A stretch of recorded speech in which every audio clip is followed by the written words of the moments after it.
गंज के पूर्व डीएम कृष्णायन की हत्या के मामले में बिहार सरकार ने दोषियों की रिहाई के फैसले के वर्गीकरण नियमों में बदलाव पर गहरी निराशा जताई और कहा है कि हमें जनता से अनुरोध है कि बिहार सरकार जल्द से जल्द फैसला अपना पुनर्विचार करे।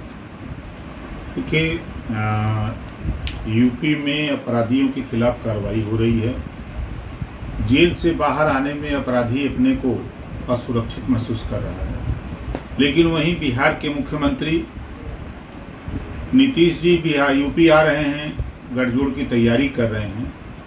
लेकिन वहीं बिहार में दलित जिलाधिकारी की हत्या करने वाले अपराधी को छोड़ने के लिए, रिहा कराने के लिए कानून में संशोधन कर रहे हैं। पिछड़े समाज का, दलित समाज का एक भी नेता इस बात पर बोलने को तैयार नहीं है, चाहे वो यूपी का पिछड़े समाज का नेता हो, चाहे बिहार का पिछड़े दलित समाज का नेता हो।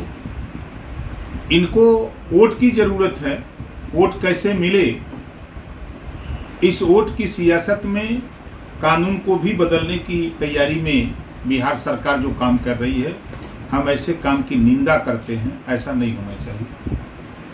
इसी के साथ इसी क्रम में बिहार के डिप्टी सीएम तेजस्वी यादव ने कहा है कि बिहार सरकार के पूर्व सांसद आनंद मोहन सिंह से 27 दोषियों की रिहाई की अनुमति देने वाले जेल नियमों का संशोधन है। इसमें कोई विवाद नहीं है। उन्होंने अपनी सज़ा पूरी कर ली है और उन्हें कानूनी रूप से रिहा किया जा रहा है। देखिए, बिहार को पहले जंगल राज के नाम से लोग चर्चा करते थे।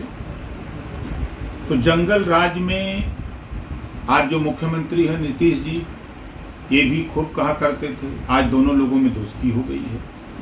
तो ये बिहार में जिस तरह जंगल राज की संज्ञा दी गई थी, ये वही लोग हैं जो गरीब, कमज़ोर, वंचित, शोषितों के ऊपर जुर्म जाति अत्याचार करने वाले लोग हैं, और उनको सरकार बचाने के लिए प्रयासरत रहती है बिहार की सरकार, जो कि संविधान के दायरे में ये कदम ठीक नहीं है।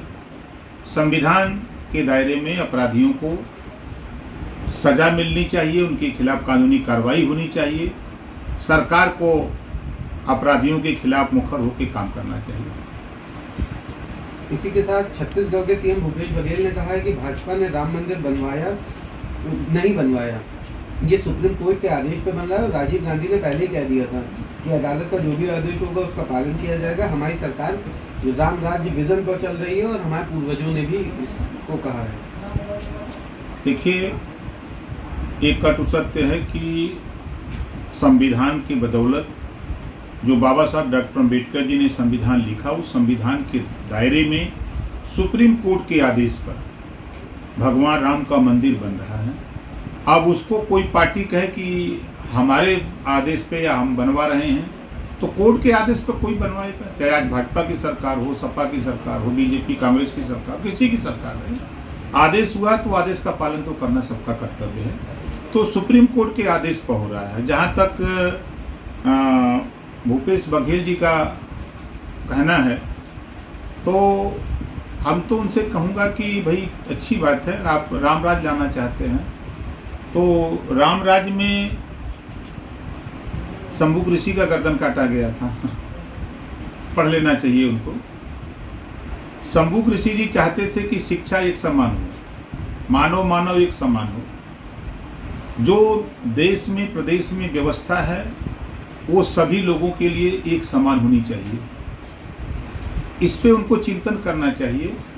और जिस संविधान की शपथ लेकर के हमारे देश के नेता, चाहे वो सीएम की शपथ लें, चाहे पीएम की शपथ लें, चाहे एमएलए, एमपी की, चाहे मंत्री की शपथ लें, लोग संविधान की शपथ लेते हैं, तो लोगों को संविधान के दायरे में रहकर काम करना चाहिए। और हमारा मानना है कि हजारों साल से राम राज की दुहाई दी जा रही है, लेकिन अम्बेडकरवाद की बात कोई नहीं कर रहा है। आज जरूरत है कि देश में भारतीय संविधान को पढ़ाने की जरूरत है।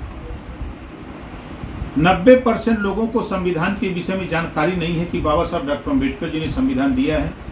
तो संविधान में हमारे लिए, देश के लिए क्या क्या व्यवस्था दी है। तो भूपेश बघेल जी को तो चाहिए कि पावर में हैं, अपने राज्य में भारतीय संविधान को पढ़ाने की व्यवस्था उनको लागू करना चाहिए था।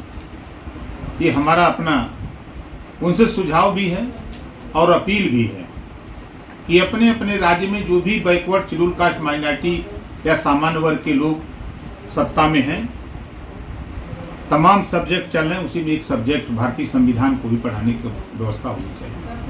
इसके साथ ही नगर निकाय चुनाव की भी घड़ी आ चुकी है। क्या कुछ आपको लगता है, क्या कुछ आपके समीकरण में कहते हैं कि नगर निकाय चुनाव में क्या कुछ आने वाले समय में रहेगा?